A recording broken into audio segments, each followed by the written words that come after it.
Dengan saya Dinda Hairunisa Gali. Perkenalkan, dengan saya Nur Khalilah.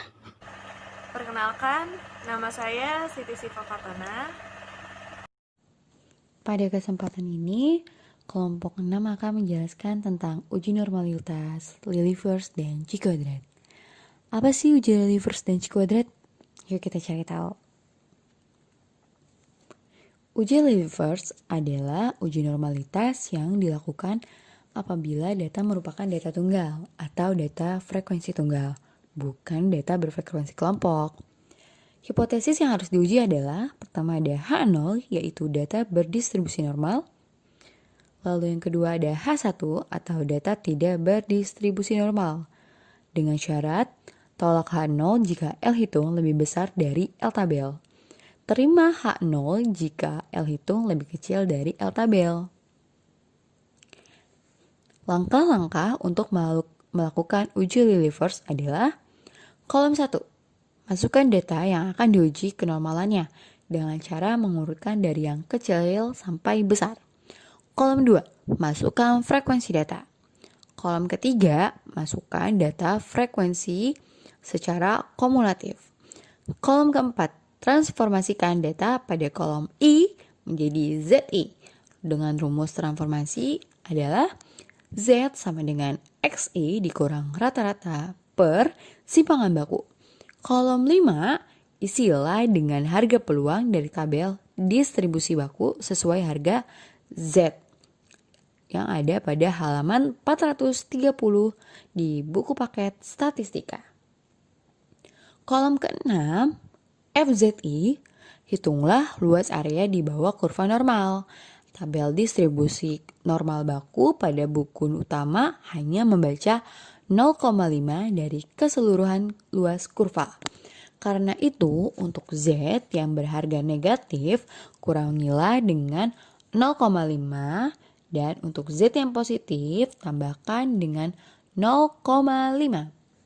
Kolom ke-7, SZI, membagi area kurva normal dengan cara membagi frekuensi kumulatif secara berurutan dari masing-masing data XI dengan jumlah data seluruhnya. Kolom ke-8, hitunglah selisih antara FZI dengan SZI apabila harga positifnya. Kolom 9, tentukan harga selisih mutlak FZI dikurang SZI yang tertinggi dan akan menjadi LO atau L hitung. Selanjutnya, bandingkan dengan harga L tabel, dengan N adalah jumlah sampel dan taraf signifikat 5%. Kriteria uji atau tolak H0 jika L hitung lebih besar dari L tabel. Terima H0 jika L hitung lebih kecil dari L tabel. Nah, di sini kelompok 6 akan menjelaskan contoh soal uji Lilliefors dan cara penyelesaiannya. Mohon disimak ya.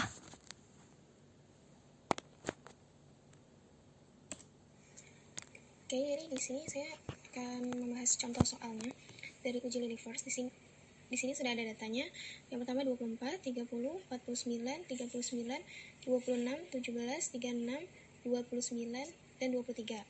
Nah, soalnya lakukan pengujian kenormalan data di atas menggunakan uji Lilliefors dengan mengambil alfa sama dengan 5%. Jadi ini tuh untuk menentukan nanti pada saat di Z tabel. Jawabannya pertama kita menentukan hipotesisnya. Hipotesisnya yaitu H0 dengan apabila data berdistribusi normal. Jadi H0 sama dengan data berdistribusi normal. H1 data tidak berdistribusi normal. Dengan alfa yang diambil yaitu 5% atau sama dengan 0,05. Selanjutnya kita akan membuat tabel terlebih dahulu ya. Oke, di sini udah ada tabelnya. Kenapa bikinnya panjang? Karena saya biar langsung jadi satu, digabung semua, gak dipisah jadi dua tabel. Biasanya kalau di buku itu kan dipisah jadi dua tabel. Nah, di sini mau disatuin semuanya biar lebih gampang dipahaminya. Pertama dari nomor dulu kita isi terus sama datanya. Datanya diisi secara berurutan. Ini kan masih acak datanya. Diisinya di sini berurutan dari yang kecil sampai besar.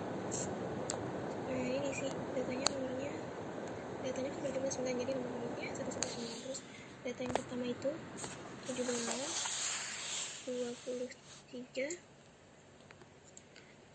24, 26, dan terakhir 49. Nah, untuk frekuensinya di sini saya menggunakan data dengan frekuensi yang semuanya itu berjumlah 1. Kita isi. Selanjutnya ada F kumulatif. F kumulatif itu frekuensi secara kumulatif dari baris 1 sampai terakhir. Jadi yang pertama 1, terus kedua 2, 3, 9 terakhir. Selanjutnya rata-rata. Rumus rata-rata itu kan sigma X sama dengan jumlah data dibagi dengan banyaknya data. Jumlah datanya itu 273 dibagi banyak datanya 9 sama dengan 30,33. Nah, jadi rata-ratanya didapat 30,33. Selanjutnya kita menghitung X dikurang X bar kuadrat untuk mempermudah nanti mencari simpangan baku dan ZI dan selanjutnya. Jadi kita nentuin dulu X dikurang X bar kuadratnya. Nah, pertama itu data yang pertama 17. Jadi 17 dikurang X barnya 30,33 kuadrat sama dengan hasilnya itu negatif 13,33 kuadrat. Nah, sama dengan 177,69. Nah, untuk mempermudah penghitungan, teman-teman boleh menggunakan kalkulator. Yang kedua itu 23 dikurang 30,33 X barnya kuadrat sama dengan negatif 7,33 kuadrat sama dengan 53,73. Data selanjutnya itu 24 dikurang 30,33 kuadrat sama dengan negatif 6,33 kuadrat sama dengan 40,07. Dilanjut ke data berikut. Dilanjut penghitungannya sampai data terakhir ya teman-teman. 49 dikurang 30,33 pangkat 2 sama dengan 18,67 pangkat 2 sama dengan 348,57. Setelah itu kita masukin ke tabelnya. Di sini X dikurang X bar kuadrat. Masukin datanya. Yang pertama 177,69. Terus selanjutnya 53,73. Selanjutnya 40,07. 348,57. Terus dihitung sigmanya, di total jumlahnya itu ada 688,01. Selanjutnya ada F frekuensi dikali ini X dikurang X bar kuadrat. Nah, ini untuk memudahkan teman-teman semua menghitung simpangan bakunya di sini. Jadi F-nya itu frekuensi dikali dengan X dikurang X bar kuadrat. Tapi karena di sini frekuensinya satu semua, maka hasil dari sini nggak berubah ke sini. Jadi kita tetap 1 kali 177,69 ya 177,69. Terus 53,73. 1 dikali 40,07 ya 40,07 sampai terakhir.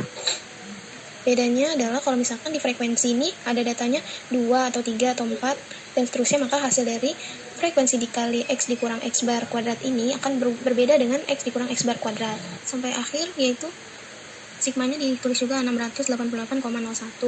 Selanjutnya tabel yang mau diisi itu ZI. Untuk mengisi tabel ZI kita perlu menghitung simpangan baku dulu. Jadi terlebih dahulu kita hitung simpangan bakunya. Simpangan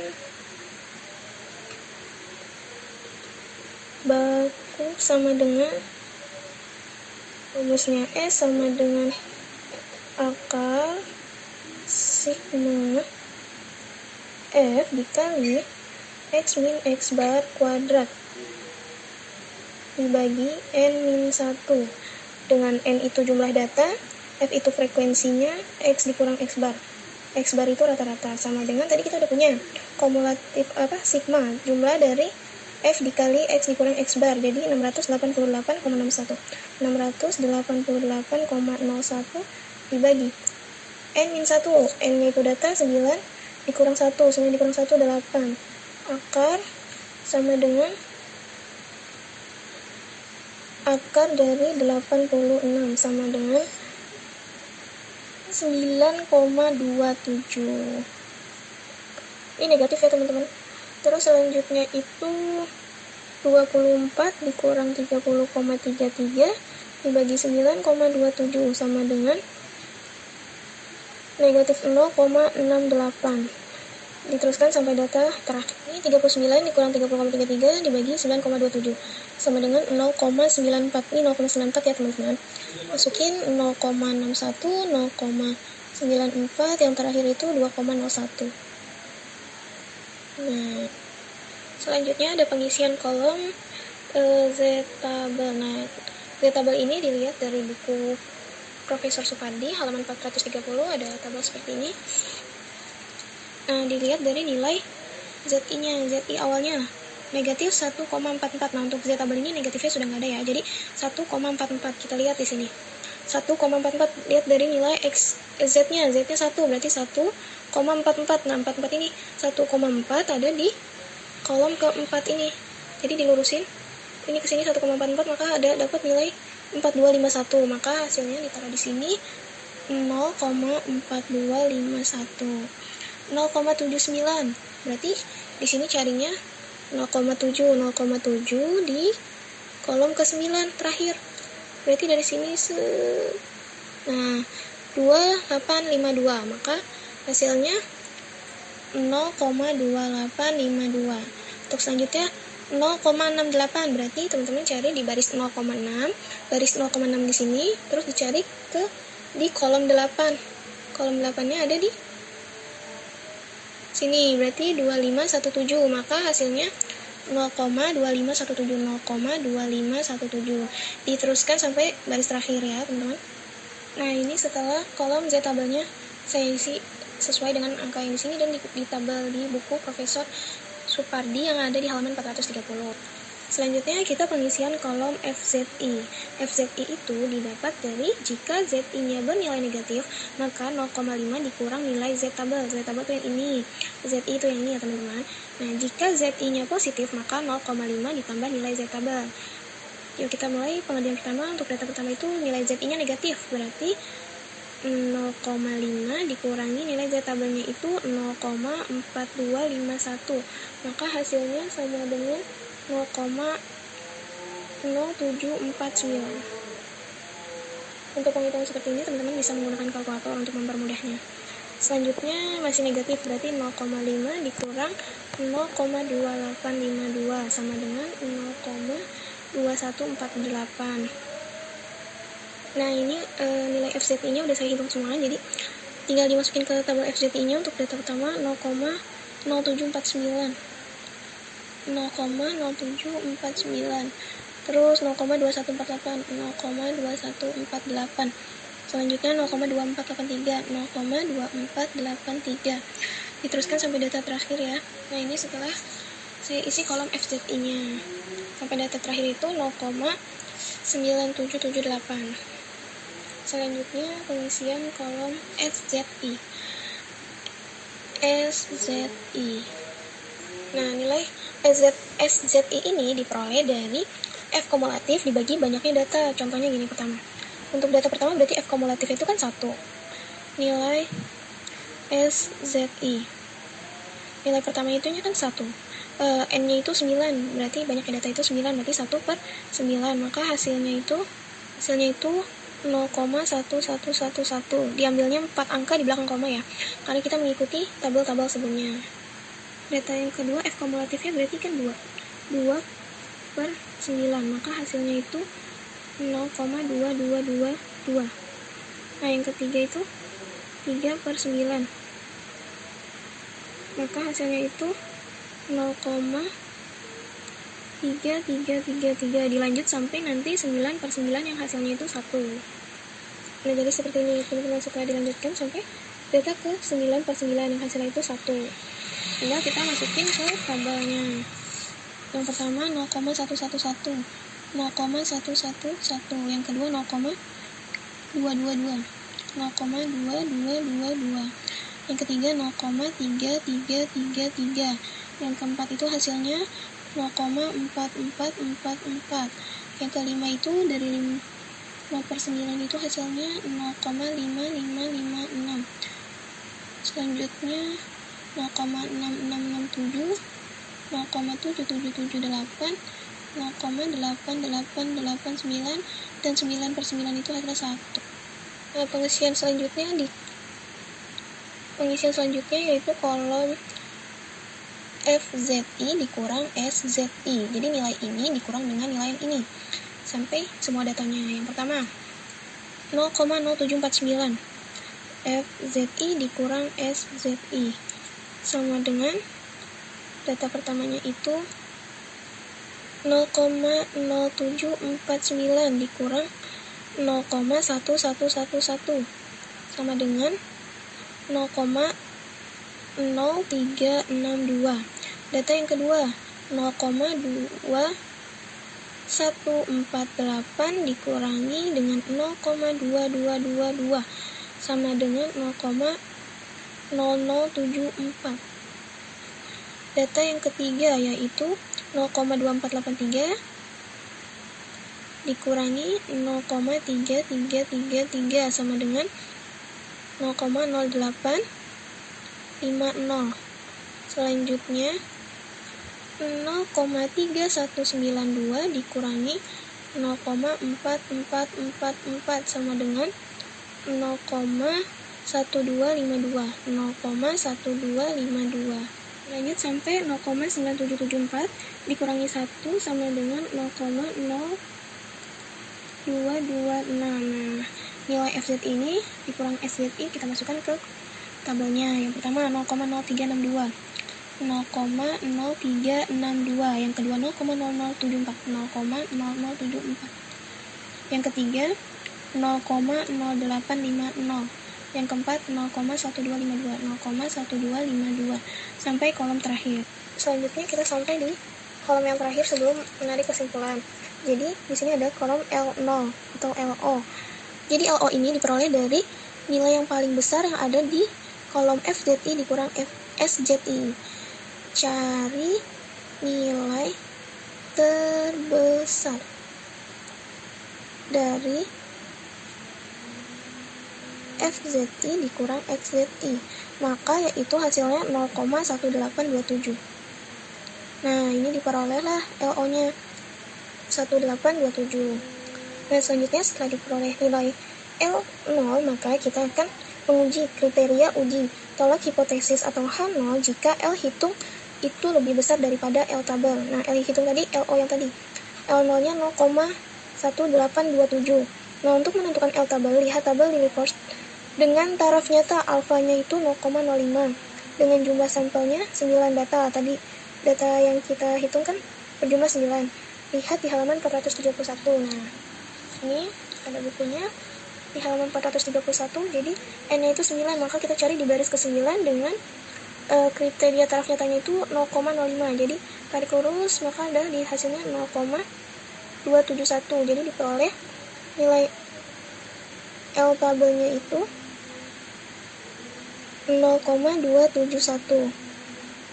Menentukan kriteria uji hipotesisnya dengan cara jika L0 sama dengan L hitung itu lebih kecil daripada L tabel, maka H0 diterima. Kita lihat di sini, L0-nya itu 0,1827 dibandingkan dengan 0,271, maka itu lebih besar 0,271. Jadi L hitungnya itu lebih kecil daripada L tabel, maka hipotesisnya, keputusannya itu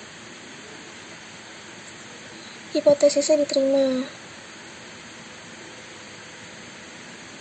Dan kesimpulannya,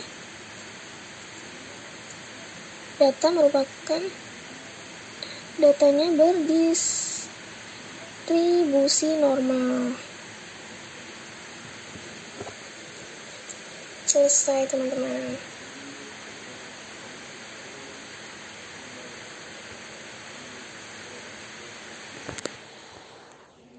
Itu adalah contoh soal dari uji Lilliefors.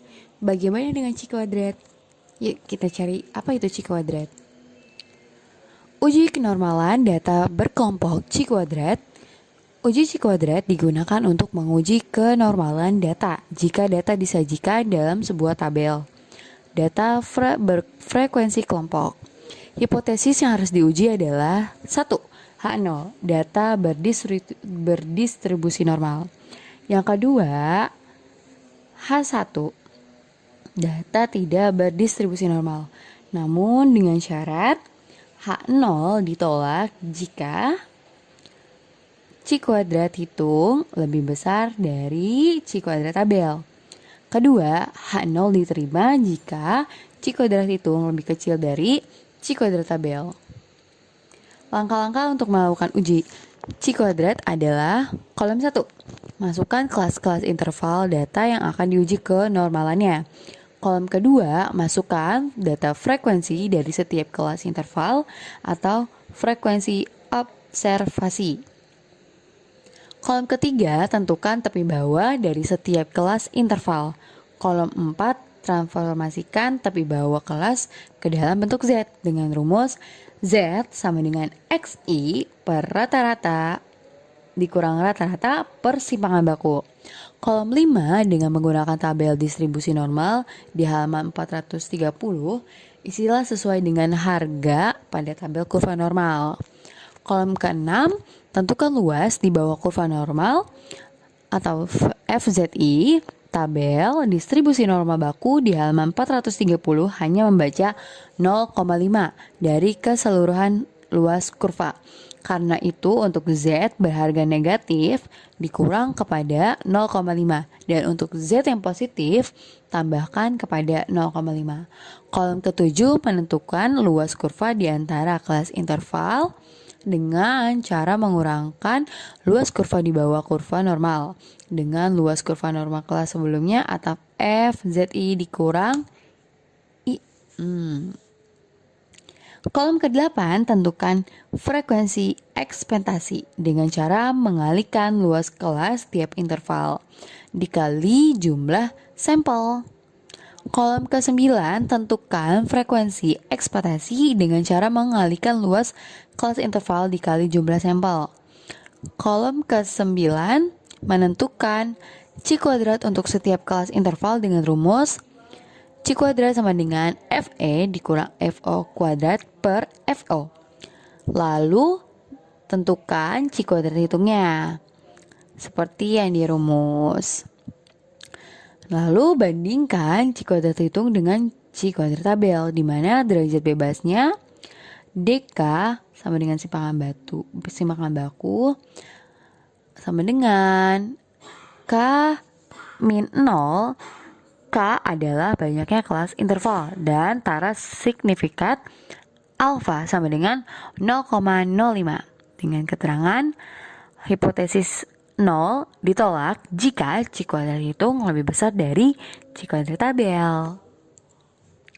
Nah, untuk lebih lanjutnya adalah kita dapat lihat dari contoh soal yang akan dijelaskan oleh Syifa. Mohon disimak.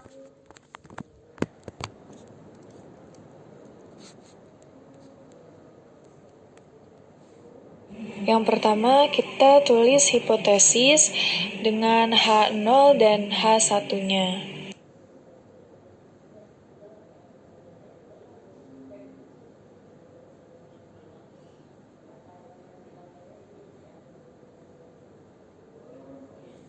Selanjutnya yang kedua, kita buat tabel statistik uji C kuadrat atau X pangkat 2 ya. Nah, sebelum kita ke tabel uji C kuadratnya, kita buat tabel distribusi frekuensinya dulu.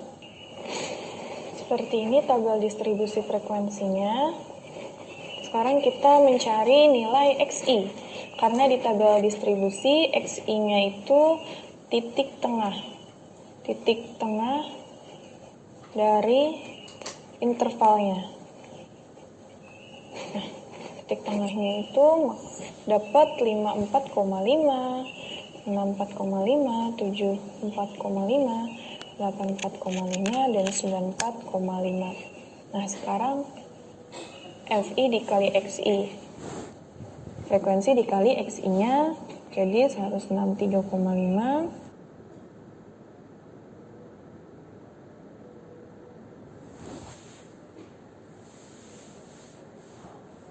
dijumlah, hasilnya 3985. Nah, sama seperti uji Lilly Force, kita cari nilai rata-ratanya dulu.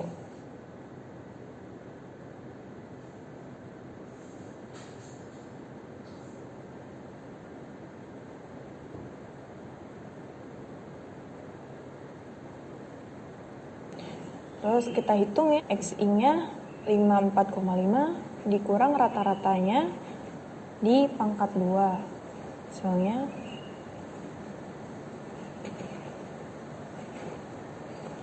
lalu karena di sini frekuensinya banyak ya, jadi si frekuensi dikali XI dikurang rata-rata di pangkat 2. Jadi ini dikali ini,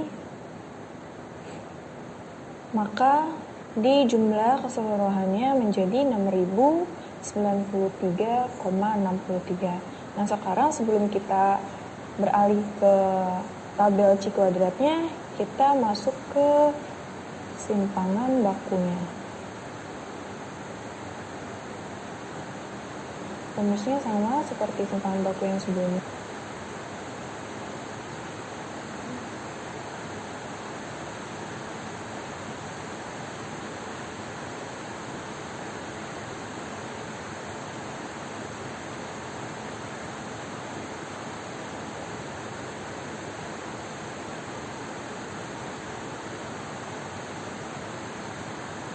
Ini simpangan baku yang akan kita gunakan di tabel C kuadrat.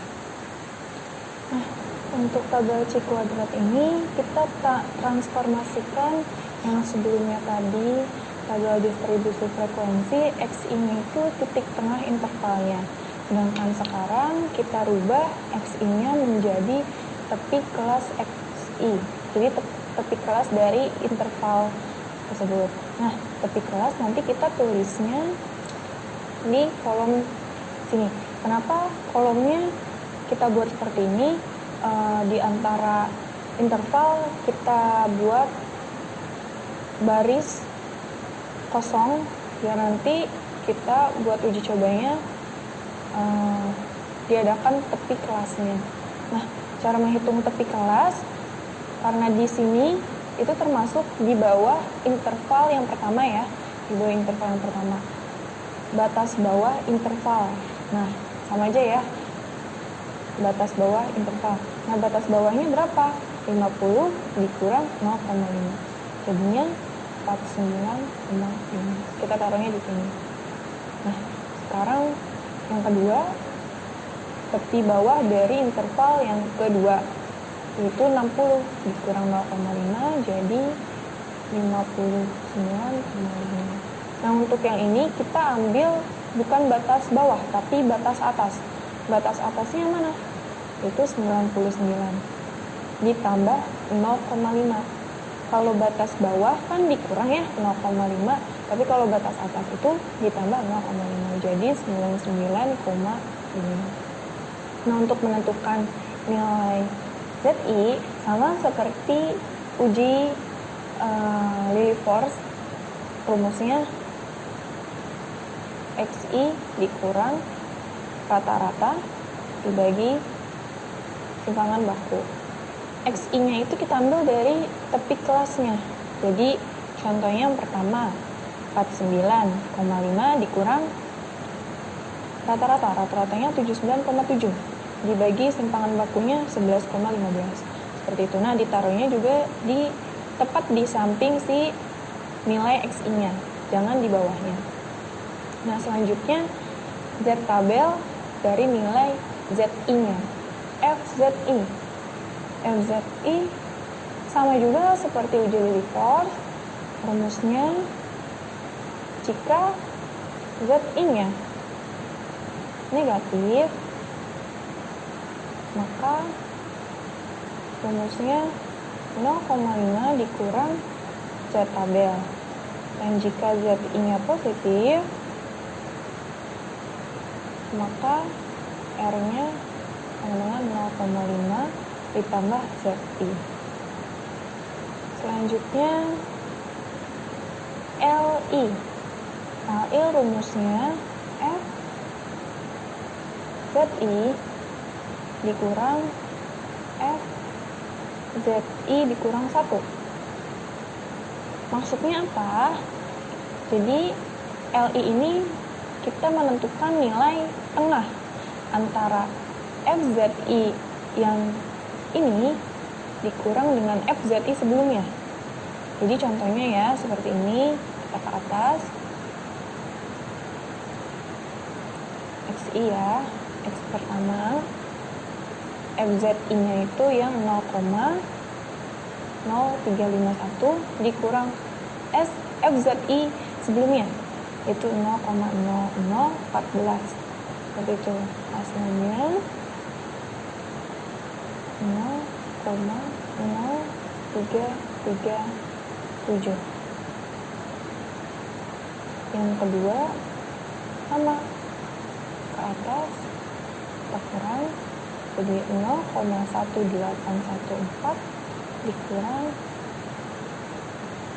0,0361, hanya 0,1463, dan seterusnya. Hasil LI ya, X1 nya 0,0351 dikurang 0,0014, ditaruhnya di tengah antara FZI yang pertama dan sebelumnya. Jadi nanti dia satu garis dengan interval kelasnya.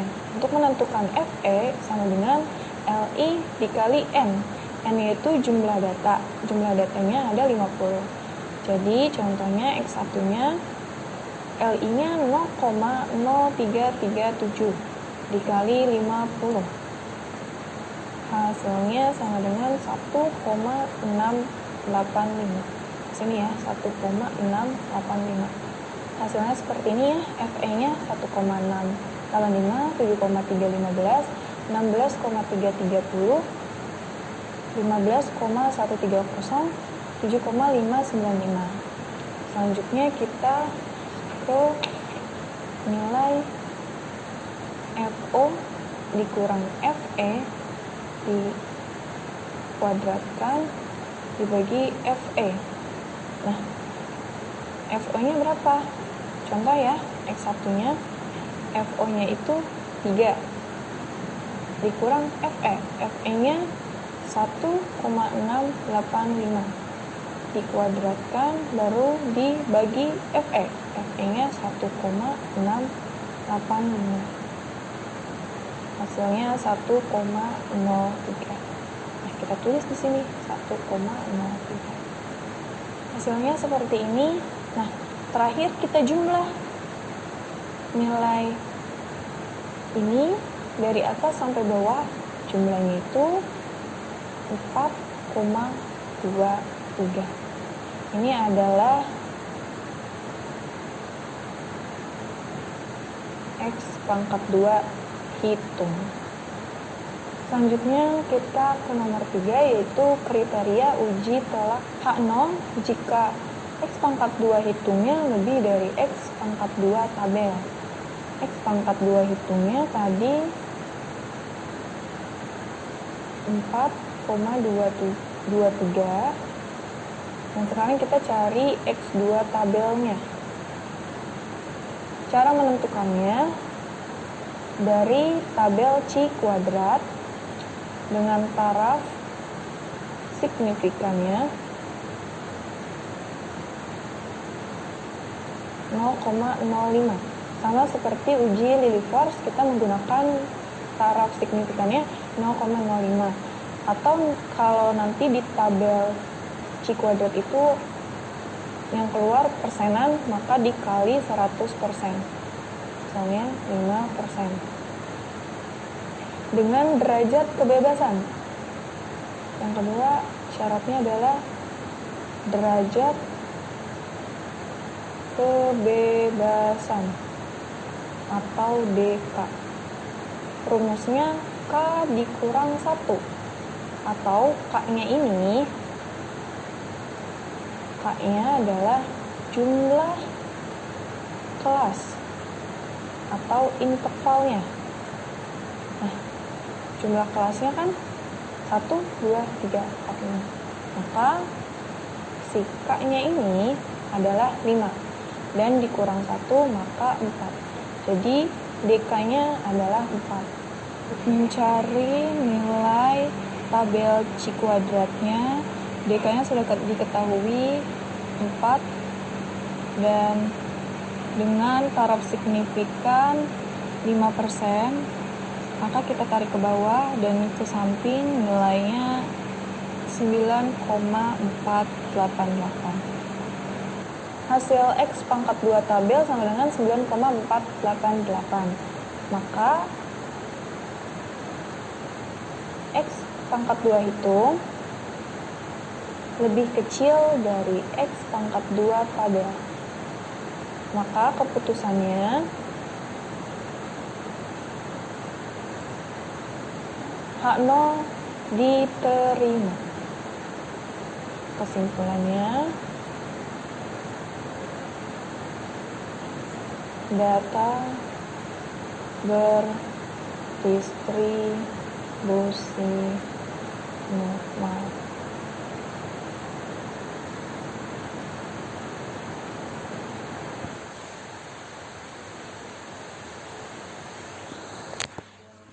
Itu adalah contoh soal dari C kuadrat. Oke, sekian presentasi yang kami sampaikan. Semoga bermanfaat ya. Sekian presentasi dari kita. Kurang lebihnya mohon maaf. Jangan lupa like. Jangan lupa komen and share ke teman-teman kalian ya. Dan jangan lupa subscribe ya. Terima kasih.